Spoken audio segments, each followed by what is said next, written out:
There's a group inside of American soccer that is upset that people care so much about the future of the U.S. game, that people are so passionate about reforming American soccer so that it truly represents the essence of world soccer, equality and opportunity for all. They can't seem to wrap their head around the fact that common folks are standing up and making their voice heard in a U.S. sports dominated system which for so long has seen sport ruled by a small elite class. They can't connect American soccer with the global heart of soccer.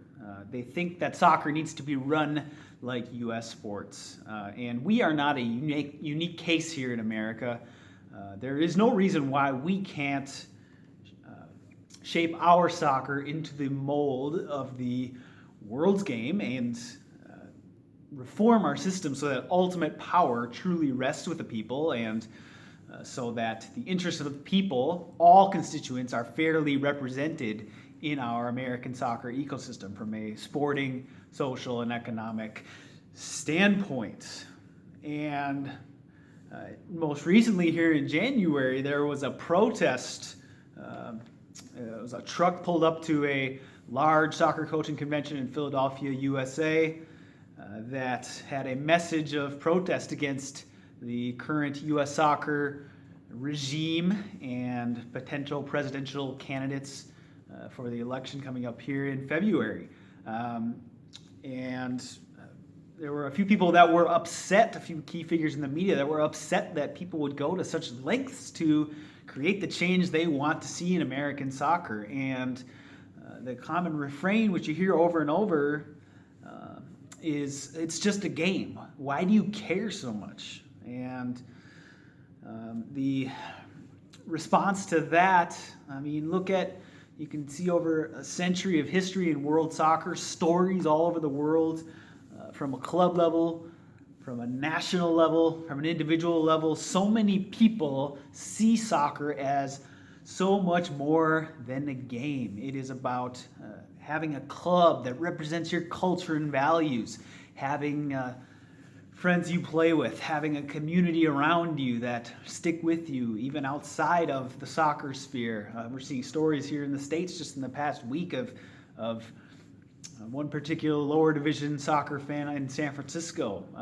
talked about how the family he built of fellow supporters of his lower division club did so much for him after a personal tragedy in his life and continue to do such great things for him today. So over and over, we just see evidence that soccer is more than a game. And then when you look at it from a perspective of the economy and social impact, it's clear that American soccer is a lucrative market in those areas. And the potential for good goes beyond just sporting entertainment and having good players and good clubs. The USA soccer industry could have a profound impact in terms of job creation, GDP increase for America, and of course, the creation of many, many, many opportunities for both adults in employment terms and young players through free-to-play academies and scouting networks, through 9,000 plus USA soccer clubs that have incentive to compete in an open system. So the ramifications are huge, and they go beyond just a gimmick or a way to format our playoffs or our competition. This is about having an open ecosystem which extends beyond just sport. This has impact not only in our nation here at a socioeconomic level, but it could have an impact around the world. We could set the standard for world soccer, and the production we generate here could impact even nations around us in the world. And I find it ironic that at the same time here in our current American soccer status quo, people are saying, oh, it's just a game. Why do you care so much? And then all of a sudden, Oh, it's not just a game when it comes to business metrics.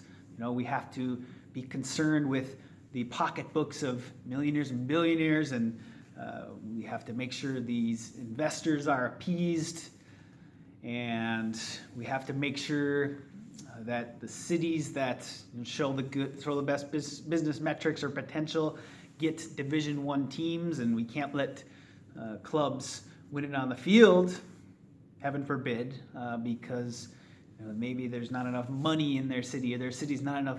There's not big enough. There's not enough TV viewers in the market or potential ticket buyers. So you see this appeal to metrics on one side, but then when people are passionate about restoring American soccer and going back to the essence of the world's game, equality and opportunity, open access soccer, we can't do that all of a sudden. And what's more American than aligning our American soccer system with this open access merit-based model? We love the stories of people and organizations and clubs rising from the bottom and making it to the top, all because of the amount of fight they have in them, or the amount of ingenuity, innovation they have. It shouldn't all just be based on projections. It needs to be an actual open competition. An open system is like pulling together 9,000 plus USA soccer clubs and putting them all in the same division. Yes, they are in different sections of the pyramid year after year, and Division 10 is not going to play Division 1 in the same season, but in reality, that's how it operates. The same as an open ecosystem industry, just like in any other you see, like the airline industry or the cell phone industry.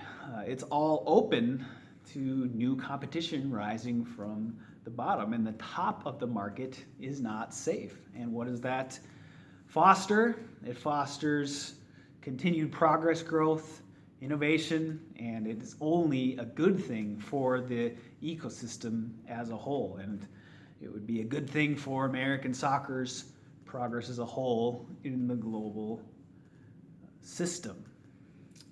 So this idea that soccer is just a game is just simply laughable. It's so much more than that. And if people want to have their own version of soccer that's just more casual, more about entertainment, and just having teams that are restricted, like MLS franchise outlets are strictly capped and are a single entity, well, you don't need our U.S. Soccer Division I sanction to do that. You can go get your own, or go run your own soccer league outside of Division I, just like NFL runs without a Division I sanction, or NBA runs without a D1. MLS can do just the same, and they can change the game however they want. If they want to run circus soccer off on their own, hey, they can knock themselves out. That's great. But you don't need to squat on our Division I sanction in order to run your soccer league. And we need to stop protecting MLS as if it's if it's handicapped, if it has no, if it represents as if it represents soccer as a whole here in America. We can't confuse MLS with the greater game of soccer here in America. The MLS model has proven to be unpopular here, while soccer as a whole is popular. And don't confuse the two.